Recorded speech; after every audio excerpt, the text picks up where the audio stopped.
Ini berada pada kompetensi dasar 3.2, yaitu menerapkan metode Petaminda. Untuk indikatornya terbagi dua, yang pertama menggunakan Petaminda dalam pembuatan rangkuman pembelajaran, yang kedua mendemonstrasikan Petaminda yang telah dibuat. Untuk tujuan pembelajarannya juga ada dua, yang pertama menggunakan Petaminda dalam pembuatan rangkuman pembelajaran dengan teliti, yang kedua mendemonstrasikan Petaminda yang telah dibuat dengan bertanggung jawab. Kita masuk pada pembahasan. Salah satu cara untuk memvisualkan proses berpikir adalah dengan menggunakan Petaminda. Petaminda dibuat oleh Tony Buzan tahun 1974 berdasarkan cara kerja otak kita dalam menyimpan informasi. Menurut hasil penelitiannya menunjukkan bahwa otak kita menyimpan informasi dalam sel-sel saraf dalam bentuk cabang-cabang, sehingga jika dilihat sekilas akan tampak seperti bentuk pohon dengan cabang dan rantingnya. Petaminda juga membantu kita untuk memahami suatu hal yang kompleks cukup dengan satu gambar.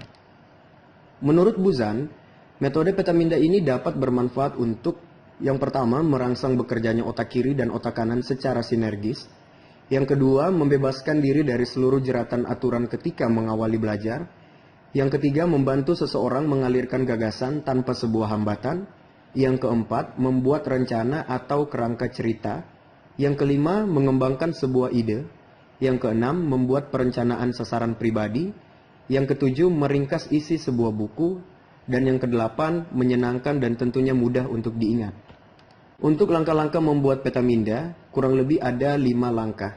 Yang pertama itu adalah buatlah ide pokok. Di mana ide pokok ini adalah awal kita memulai Petaminda. Ide pokok ini nantinya akan diletakkan di bagian tengah. Kemudian langkah yang kedua, kita tambahkan cabang. Setelah kita membuat ide pokok, kita tambahkan cabang yang ditarik dari ide pokok.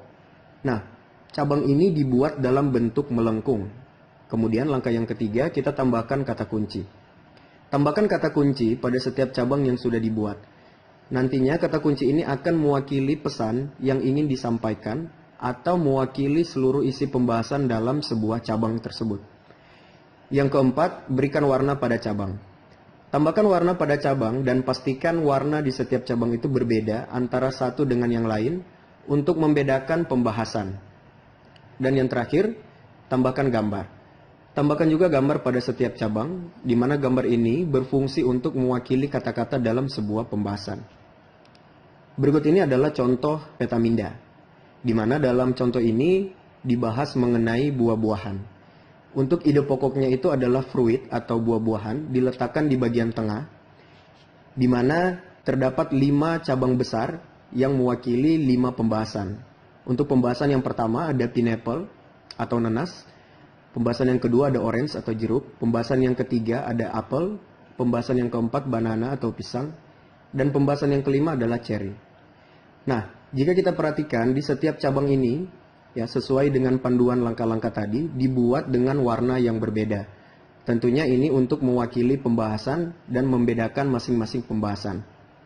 Setelah kita membuat 5 cabang utama, kita juga menambahkan ranting-ranting untuk menambahkan detail dari sebuah pembahasan.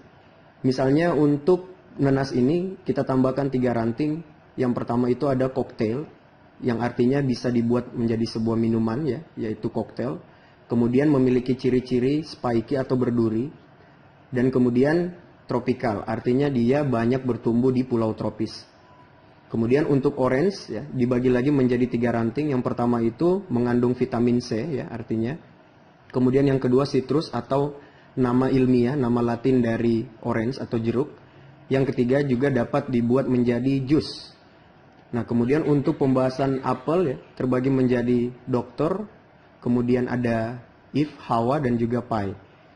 Untuk Hawa ini mewakili cerita dari Adam dan Hawa, ya, pada umumnya. Kemudian untuk Pai itu artinya bisa juga dibuat menjadi olahan seperti pie. Kemudian untuk pisang terbagi menjadi 3 ranting juga.